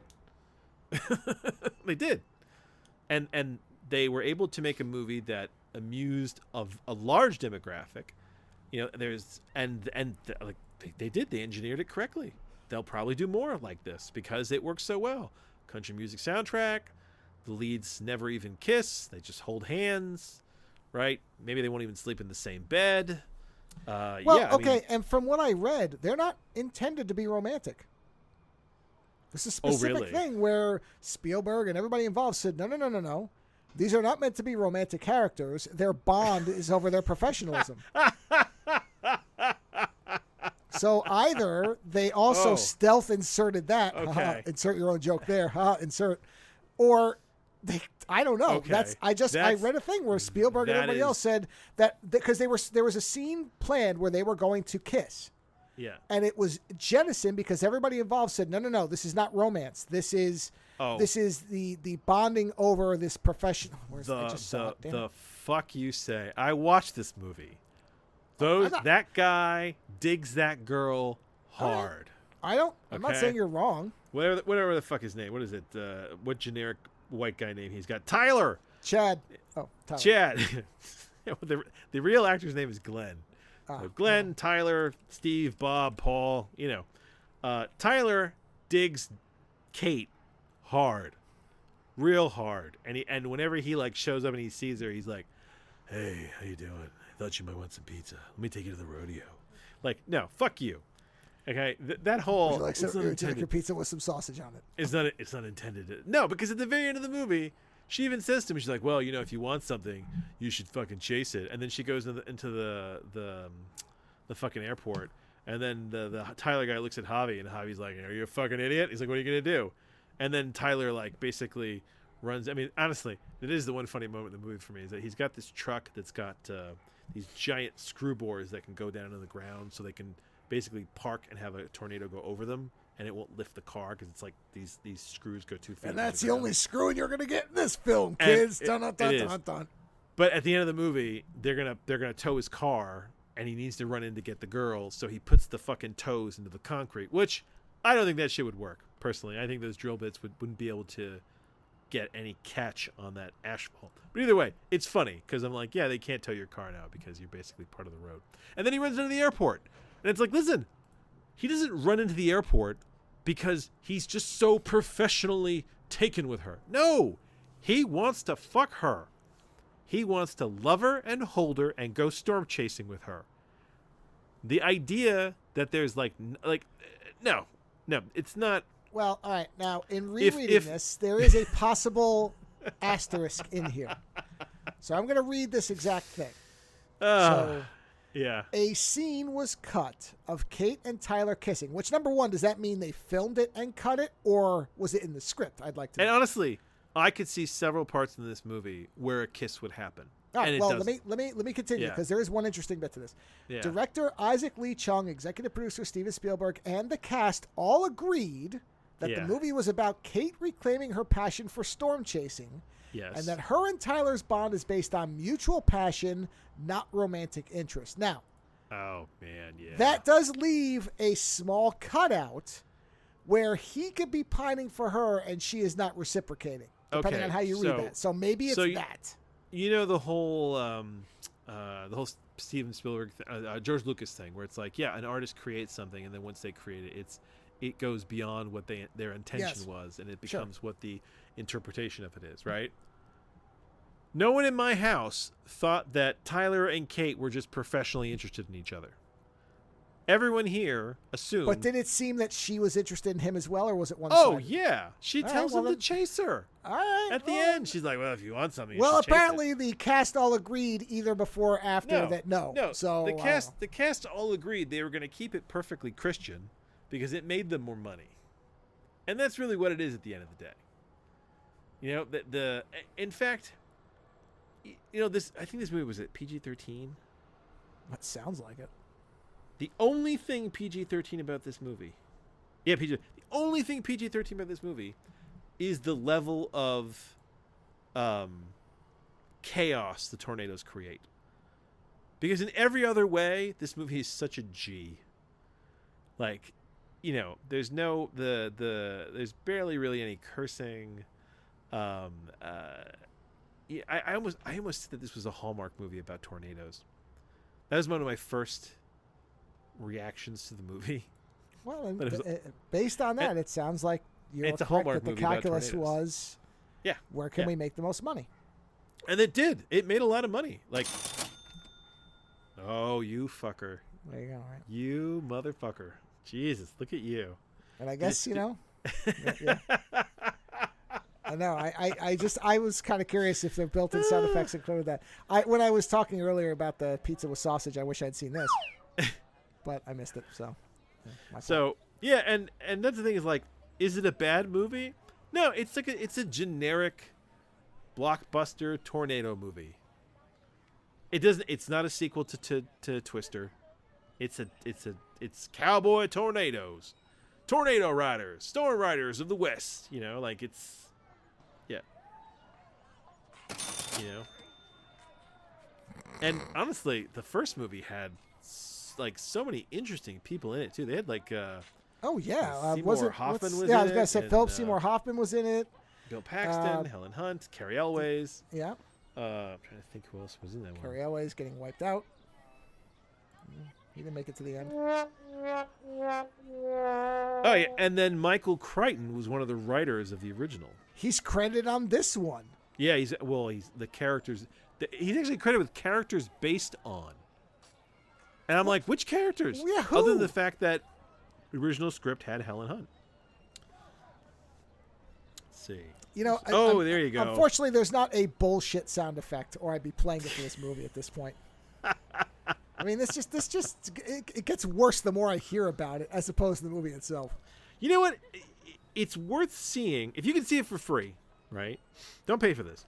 Well, eventually they all come to streaming. If it's worth seeing for free, it's worth seeing for free, as an example of a generically engineered blockbuster. That's not engineered for you. You know how they said, "I Saw the TV Glow" is not intended for non-trans people. Yeah. You won't understand it the way trans people will understand it, right? Sure. This movie is designed for Midwestern Christians. It's not designed for me. And that's what's comical about it, is that watching it, I know that movie is not intended for me. Right? It's intended for Midwesterners. From the soundtrack to the put downs, everything about that movie. It is not designed. It is I am not the demographic that movie wanted. So it's interesting to watch a movie that is designed so thoroughly. It's not designed for you either, I'll tell you that. No, the more you describe it, the less it's designed for. And then but then in the middle of it to have this bizarre statement about the nature of science and data, where it's like, hey guys, like to have the entire ending of the movie hinge on the fact that the guy who did something questionable and got the data that you needed to save everybody is the only reason you're all there. Like, it's just such a, if they didn't intend it, it's a fucking amazing blip. I'll tell you that. And and who knows? Maybe they did. Who knows? Maybe Spielberg was sitting there going, I wonder if they'll get this. We'll leave this one in there for the critics or something. Don't believe one fucking word out of your mouth, bro. No. Who's that? I don't think so. That was Peter Weller. So yeah, and the thing is, I wouldn't advise you to watch this movie. But the thing is, if you did see this movie, I would. If anyone who's listening has seen the movie, did you catch that? Did you catch that the only reason that they are alive at the end is because of the Javi character and the shit he did? And it does say something, like, even outside the movie now, talking about the nature of technology and funding. Is it right to get funding from very bad places, knowing that the technology may be used in bad ways for the sake that it could be also used in good ways? Is it worth not creating a technology because you don't want it to fall in the wrong hands? You know what I mean? Like, it's like algorithms can make life easier, but algorithms can also steal your freedom and brainwash you. There is one review, by the way, that says the moviest movie in quite a while, which sounds exactly there like you what your go. review is. That's a great review. Honestly, that's a true review right there. Fantastically average. That's great. This is you can easily predict the path of this Storm story. Wow, these are some great reviews. Definition of a summer blockbuster. Oh yeah. Whoa, here we go. Engineered. This is a great headline. Colorless, motion blur, shaky cam, confusing ending, lack of wide shots, visually bland skies and tornadoes, lack of scary debris, lack of surround sound effects, bad music. Mayhem or Bayham. Of course, this person also finishes their review with, there was zero mention of climate change and the human causes of more extreme weather. Okay, look, man. I'm with you, but it doesn't have to be about the movie. Oh, okay? No. That would not have been in this fucking movie. Like, hey, listen, if they had started with that, I'm telling you right now, this movie wouldn't have made as much money. Wait. How does Oklahoma have any infrastructure when this keeps happening every other day? Great. Oh yeah, because towns get fucking ripped apart. Yeah. Yeah, like, yeah, it's a Bayham movie. The Top Gun of tornadoes.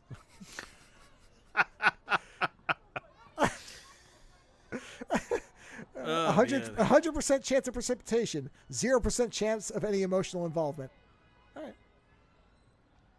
Yeah, like I said, if you want something a really interesting thing about tornadoes, read Heavy Weather by Bruce Sterling. That book is awesome, and it's about massive storms, and it's handled better than any of this stuff is. So, okay. But you know what? Like I said, at least we got to talk about it. My kids picked it, and you know what? Listen, my kids enjoyed it. My kids, they're 11 and 13, and they were like, yeah, it's fucking tornadoes, yeah, they're riding around, cowboys, storm riders, hoo-yah, and you're like, yeah, that's exactly how you're supposed to react. This is a good one because it's meant as an insult, and yet it is simply a fact. Yeah. It isn't Twister. No, it's Twisters. You're right. I mean, I know what you're trying to do there, but doesn't mean anything. Yeah. Although a lot of very good reviews, 10s, 9s, all over the place. A lot of ones. Because it is engineered to be a movie that people will enjoy. Yeah. More like a fizzle than a tornado, but still gave it a 6. Tells you something. Yeah. Yeah. Okay. My God, I can't believe Seymour Hoffman was in this. Man. Yeah. That's one of those actors that I'm sad isn't still running around. Whenever I see Joaquin Phoenix take a role, I always think to myself, that could have been Philip Seymour Hoffman. Sure. If he was alive. If he was alive, yeah. It'd be a little weird now if he took a role. Don't worry. At some point they'll deep fake him back just like they did what's his face in the Alien movie. They'll AI everybody. Oh, you know what? Actually, is Ian Holm is deep faked into Alien Romulus. No. Yes. Of course he is. In a good way? No, that movie, from what I've understood, the first 30 minutes of that movie are spectacular, and then it just falls apart. Oh. Because they start just doing too many references to things that shouldn't even exist yet. references because it's a prequel? So, from what I understand, the android says, "Get away from her, you bitch," even though this movie takes place between Alien and Aliens, and also it makes no sense. It's fan service. Right, and that's the problem. Which, you know what? Yeah. That trailer... the trailers as good as they were, there was always something off. I remember the first time I saw the trailer, I was like, I don't know. Hey, you said to me, we both said we hoped it was good, but I said that I did not think it was going to work out. I was worried about it. I was concerned about the hopping face huggers. Yeah. Oh, yeah, but you had some hope. Well, which is great. Listen. And the shame is, from what I have read and seen reviews of, the first 30 minutes, if they kept that going, that's a really interesting new angle. And the fact that they introduced the idea that Weyland-Yutani might have actually had a beneficial reasoning behind what they were doing. Which is, all this time later, when we've been accustomed to the company being pure evil or presented that way, is an interesting twist, is that the black goo was supposed to be some kind of universal cure. And they thought that combining it with alien DNA would make it like a disease eradicator. Yeah, yeah.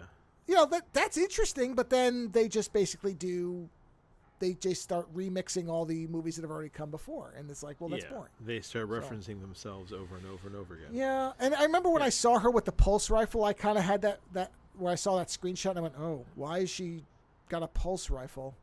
Why does she have a pulse rifle? Because aliens?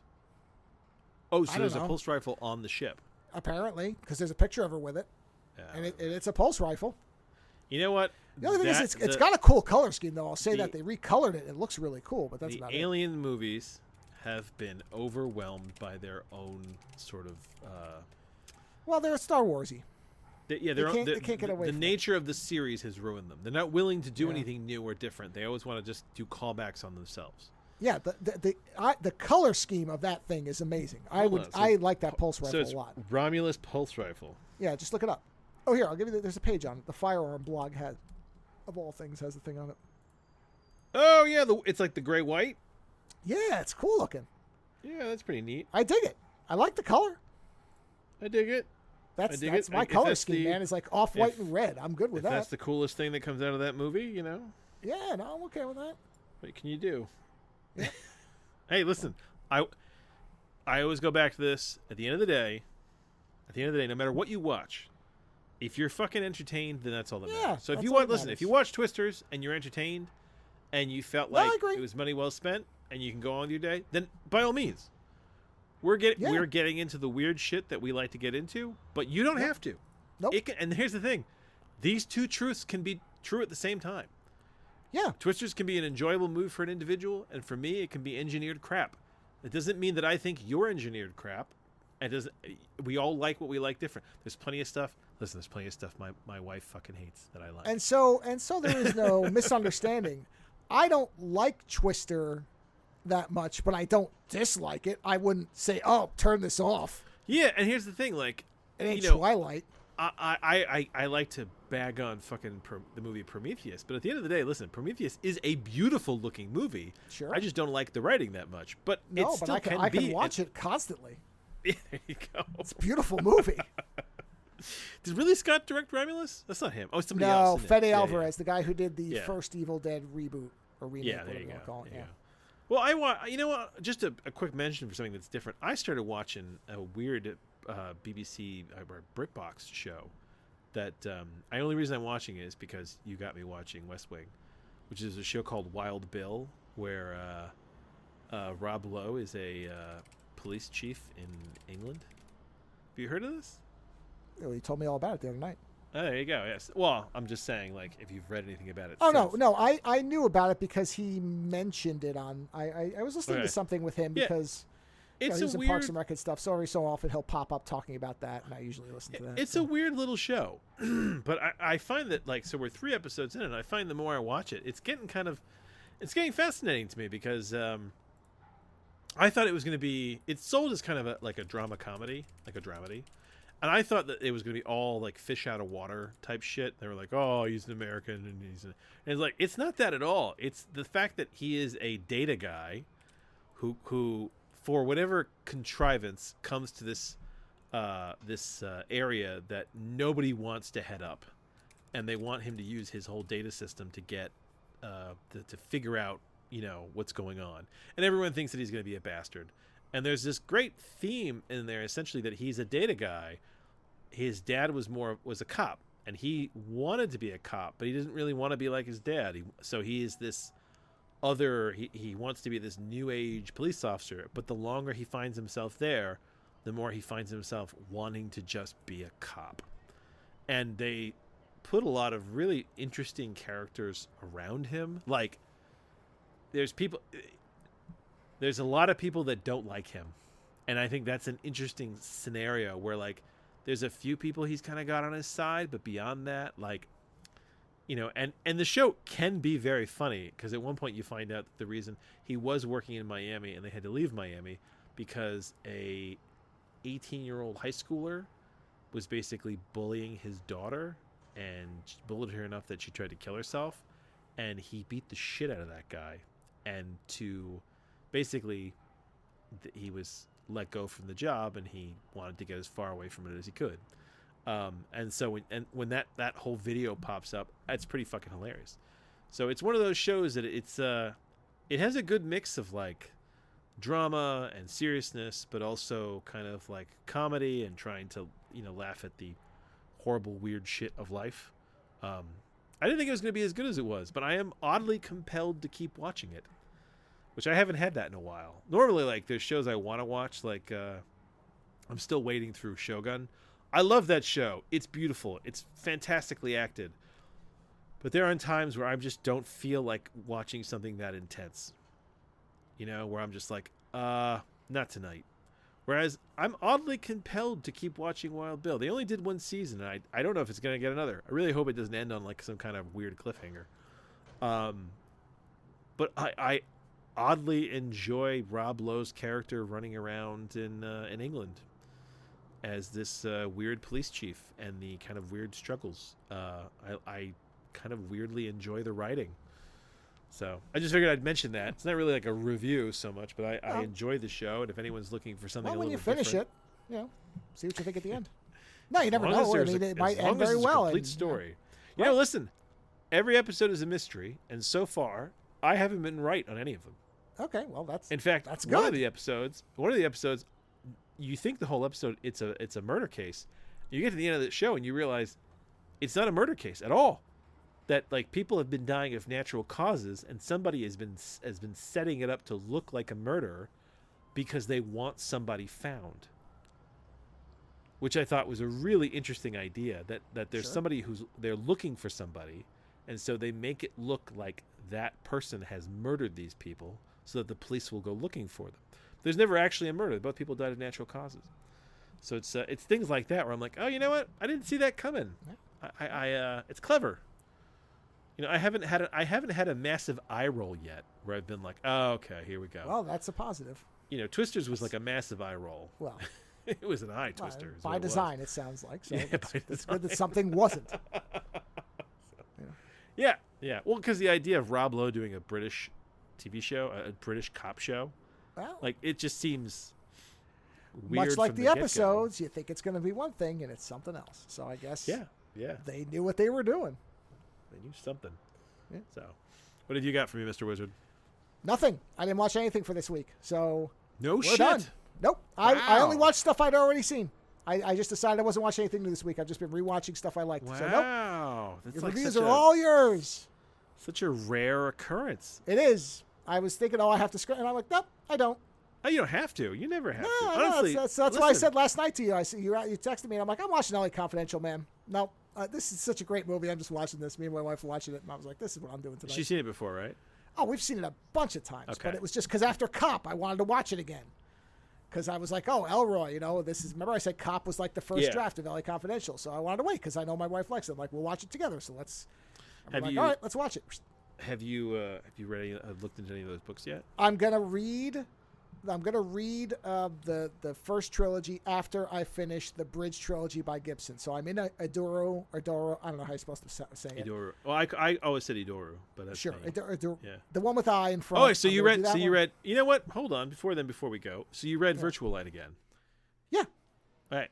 How does that feel? Does it still hold up for you? Yeah, I mean, so did the Sprawl trilogy. I like them all. Yeah, it's really good. Yeah, I honestly, I feel like All Tomorrow's Parties, which is the next one, is the beginning of the new Gibson. Because if you read Pattern Wreck, it is so different than a lot of the books that preceded it. Oh, I remember that. Yeah, it was very different. But I feel like All Tomorrow's Parties, which is the end of the Bridge trilogy, is the kind of the beginning of the transition of Gibson to kind of this new. Well, there is a difference between the Sprawl books and the Bridge books already. Oh, you yeah. can tell. Yeah. So there is definitely a shifting in his kind of focus on it. But I think it's more gradual than with some other authors. Like, you can sense it because you know where it ends up, but if you didn't, you might not realize that the ground was shifting under you as it was happening. Yeah. Which is good. I mean, that's what you want. You don't want suddenly you read a book and be like, what the hell is this? Who wrote this? And the thing is, like, one of the things that Gibson always does, is there's always a character in book A, and then there's a different character in book B, and then they both meet up together somehow in book C. Yeah. Right. So, like, in the Molly is the connection. I think she pops up in not in Count Zero. Which one does she pop up in? Is it Count Zero or Mona Lisa Overdrive? I got to reread those. Those are the two I have. No, Mona Lisa Overdrive. Count Zero is no, she's not in that. She's in Mona Lisa Overdrive. Yeah, and the thing is, like, in Adora, because in Mona Lisa Overdrive, the Count is in the coma, and Molly's like, okay, we have to get him. Yeah, there you go. So yeah, I that's a formula he's always had, and I've always enjoyed it, oddly, because it always makes it so the first book and the second book, they feel very different. They're in the same world, and and they usually have a lot of overlapping supporting characters, but the main characters are different, and then it all comes together in the third book. Yeah, so I do like that. That's a formula he's maintained. No, it doesn't. They're holding up very well. It doesn't feel irregular. You know what I mean? Like, sometimes it's like some formulas can be very forced. Oh, it doesn't feel forced. No, it feels no, very natural. No. It all feels of a piece, which is what you would expect. Yeah. Yeah. Oh yeah. And like even the same way that was the thing Stephen King did really well too, where all of his because he sets all of his stories basically in Maine. When the characters cross over, they never feel out of place because all of his stories are in Maine. So it's like, well, yeah, these people would inevitably run into each other. How big could Maine possibly fucking be with all these people running around, all these demons and shit happening? Like, eventually they are going to collide. Is there a chronology of the Castle Rock books? Like, oh yeah, they're all connected. They're all connected by the beam. That's the Dark Tower thing. Yeah, but is there a chronology? There is a chronology. I don't know that it's strict, but there are definitely. Yeah, there is, because there are books where characters appear younger and older. Yeah, that's what I mean. So I'd be curious to like read. Pennywise shows up somewhere, so of course he's dead at the end of it, so you know where that book has to be. Because if the clown is showing up, well then, Oh, I'm curious, because I haven't read a lot of those, so it'd be interesting to read them in chronological order. Yeah, I don't know if they all... Let's see. Is there a... Chronological order of the Castle Rock books. It Grows on You, Dead Zone, Cujo, The Body, Rita Hayworth and the Shawshank Redemption. Oh, yeah. Here goes. Oh, yeah, there's an order, yeah. Uncle Otto. I don't even know a lot of these. Uncle Otto's Truck. I know, these are short stories. Yeah. Mr. Todd's Shortcut, The Dark Half, The Sundog, Needful Things. Oh, Sundog. That's a good one. Premium Harmony, Drunken Fireworks. Sorry. That's a great title. Gwendy's Button Box, Elevation, and then Gwendy's Magic Feather. Those are the Castle Rock books in order. Okay.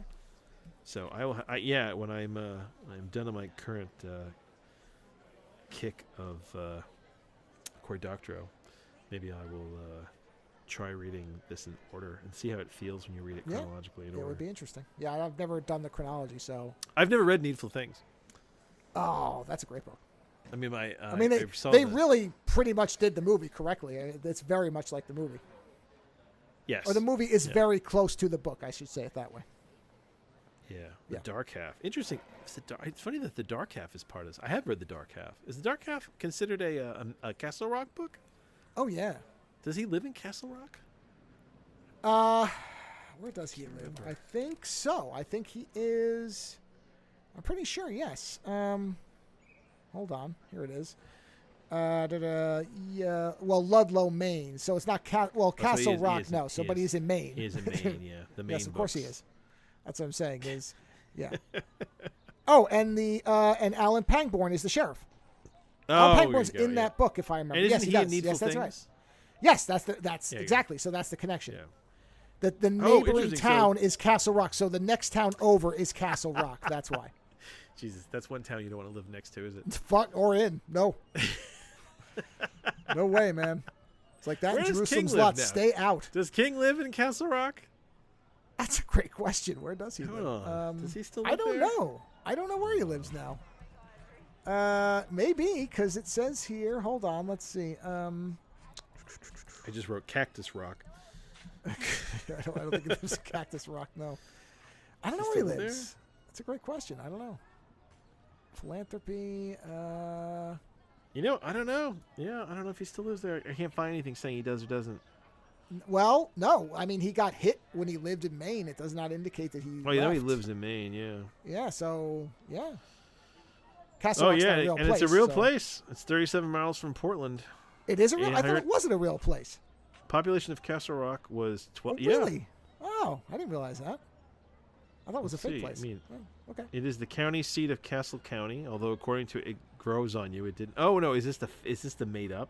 I think it's the made up place. Fictional town appearing. Yeah, okay, I thought so. town. Yeah, you're because there's yeah. fucking like population. Oh no, information. well yeah, because they've established it through the book, so it is a defined place. But yes. Yeah, much of Castle Rock was destroyed in 1991 as the result of the actions of Leland Gaunt. Yeah. Yes. Yeah, these events came to be known locally as the Big Fire. Yeah. Yeah. While much of the town's infrastructure was destroyed and many of its residents left, it did experience something of a recovery in the following decades. Yeah. Notable inhabitants: Cujo. that'll draw people. Not for long. tourism. Let's be honest. Jeez. Oh wow. Well, there you go. Yeah, that's right. Cujo is in Needful Things. I forgot about that. Is he? His spirit chases one of the people out of something. That's right. They did say that. His malevolent because he was wrongly killed. He's like a, what do you call it? He's like a ghoul. Okay. Which is why I hate it even more. He's a haunt. Yeah, he is. He's a tortured spirit because he was killed for things he wasn't really to blame for. There you go. Fucking. Yeah, listen, I my kids always going about Marvel in the connected universe, and I'm like, guys, the connected universes existed long before Marvel, or at least before Marvel movies. Marvel Comics was doing it for years. Yeah. Authors have been doing it for years. My son very often talks to me about the wider universe of Star Trek, and very recently he asked me about where does things go from Strange New Worlds, and when I explained to him that there was like the original series and Next Generation and Deep Space Nine and Voyager and fucking he was like, whoa. I'm like, yeah, there's a lot of shit out there. It's like Marvel's not the only one doing it. It's just that these shows were made at very different times, so yeah, they're not going to look quite as shiny. The Sundog. God, I'd love to see a fucking short on that. I didn't even know what Sundog. It's not one most people probably think of. It's in the same collection that the Langoliers is in, but it's a very simple story. It's a guy gets a Polaroid sun, which is a model of camera, and every time he takes a picture, this dog is getting closer and closer, and he realizes that it's going to come out. And so he actually gets another camera that's the same model and takes a picture with one, and as the dog jumps out, he takes a picture with the other one to trap him back in the Polaroid world, which is, I think, what he calls it. And then at the end, it's got one of those kind of twist or those cliffhanger endings where he gets a computer and he wants to like do a test page on his printer, and the test page is like, "You didn't stop me. Or the dog isn't stopped. It's still coming, and it's very pissed at you," or something like that. It's a weird story, but it would make a great, like David Lynch could make a great version of it, where it'd be like, "What the fuck?" I mean, it's a very small scale story. So yeah, that's a lot of King's best stuff is when it's the little stuff. Oh yeah, because it's not the world shattering stuff. Like I love Dark Half. Dark Half is really good. Oh, it's great. You know, Great. and that is a small story. It's not end of the world. It's not. No, it's just one guy. It's one guy. Yeah, yeah, and his his eaten twin. Yeah. plus that is one of King's best villains, is the Machine. That's the character's name. Is the George Starr character, because he's so, like, his car hit him. He's so plausible as a scary guy. Yeah, that is just around. Like that. Yeah, I like the Dark Half a lot. There's nothing supernatural about him other than his existence. Yeah, not until the very end, when the death birds come from him and you realize, oh, you know, there's this other world. The psychopomps. Yeah, that's it. The psychopomps. Yeah. Yes, exactly. I was death birds. But yeah, outside of that, no, he's just a scary guy who's. Yeah. See, that's the movie. Kind of, I think, botched. I like the movie, but it's not great. Timothy Hutton was good as both as the two, because Timothy Hutton but he wasn't scary enough. That's the problem. Is he is a scary hitman character. Yeah, I know it's supposed to be a twin, but I wouldn't make it a twin. I would make it a different. You know the guy in Raising Arizona who's coming after them the whole time. That guy, the guy on the motorcycle. Yeah. You need somebody like that. Like a Lee Marvin type. Yeah, and then there'd be a thing where, like, the face falls apart and you realize it's the twin, you know, or something like that. But you want somebody who is. I don't know, but cinematically, it's very cool if you can find an actor who can do both of those. You know who could do it really well if you made a remake? Yeah. Magneto. What's his name? Oh, Ian McKellen, sure. Not Ian McKellen. The other Magneto. Oh, Michael Fassbender. Michael Fassbender. Well, yeah, he played two of himself in Covenant, so why not? Oh yeah. Remember he did, two Davids? He did the two Davids. Oh yeah. You know, I haven't seen Covenant yet. Oh, well, you should watch the cut that I recommend. That's the one you want to watch, because it's basically about him. I just haven't sat down to watch it. You should sometime sit down and watch that. You would enjoy it quite a bit. Should sometime sit down and watch all this shit. Yeah, Timothy Hutton, acting-wise, does a fantastic job. No doubt about it. It's tough to do. but it's not. But as a movie, enough. It would be better if you had a different person who was much more physically threatening. To use the Hallmark thing, because I said that Twister is like a Hallmark movie about tornadoes.